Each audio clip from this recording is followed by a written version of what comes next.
High, আমি পল্লবী। কেমন আছেন সবাই? আশা করছি ভালো আছেন।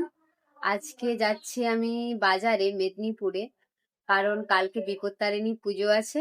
তার জন্য বাজার করে নিচ্ছি আগের দিন, কারণ কাল সকালবেলাতেই পুজো হবে, বাড়িতেই পুজো আছে। তার জন্য আজকে বাজারে যাচ্ছি। তো চলুন আজকে বাজারে যাই। এটা আমার আজকের ফার্স্ট ব্লগিং ভিডিও। কথার মধ্যে যদি একটু ভুল ত্রুটি থাকে তাহলে ক্ষমা করে দেবেন। আমি প্রথম ভিডিওটা আজকে শুরু করছি। আজকে বিকেলবেলা থেকে প্রচুর বৃষ্টি শুরু হয়েছে, যার জন্য রাস্তাতে জল জমে গেছে খুব।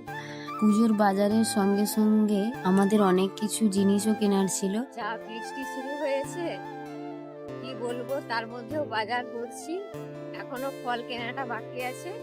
এইখানে আসলেই জামা কাপড় এত দেখতেও ভালো লাগে, কিন্তু বৃষ্টির জন্য প্রায় সব দোকানই বন্ধ হয়ে গেছে। দাদা 13টা ফল দেবেন।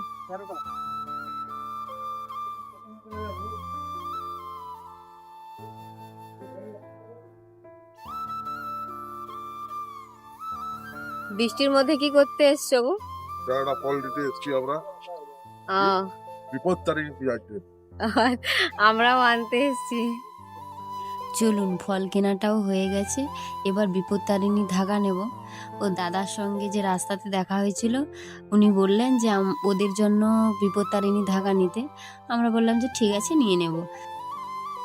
ধাগাও কেনা হয়ে গেছে আর সমস্ত বাজার করা হয়ে গেছে। আমরা যাচ্ছি বাড়ির পথে। এবার এতই বৃষ্টি যে ফোনটাও আমি ঠিক করে ধরতে পারছিলাম না। এর মধ্যে রাস্তাতে একবার আমার ফোনও পড়ে গেছিল।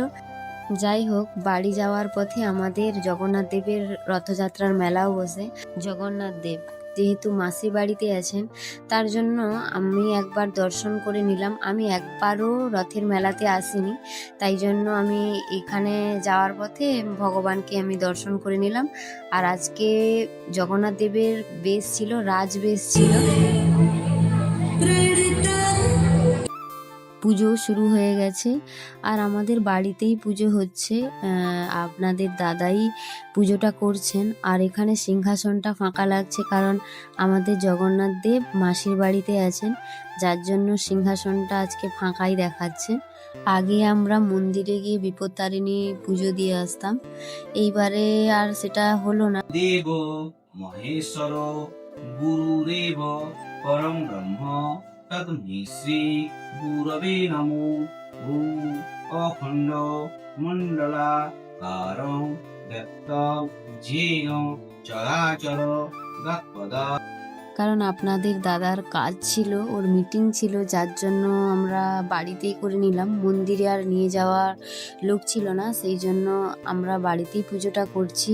পুজো, পুষ্পাঞ্জলি সব কিছু হয়ে গেছে আর এখানে আরতিটা করে নিচ্ছেন আপনাদের দাদা। চলুন, আরতিও শেষের পথে। আর ভিডিওটা কেমন লাগলো জানাতে ভুলবেন না, আর ভালো লাগলে একটি লাইক করে দেবেন।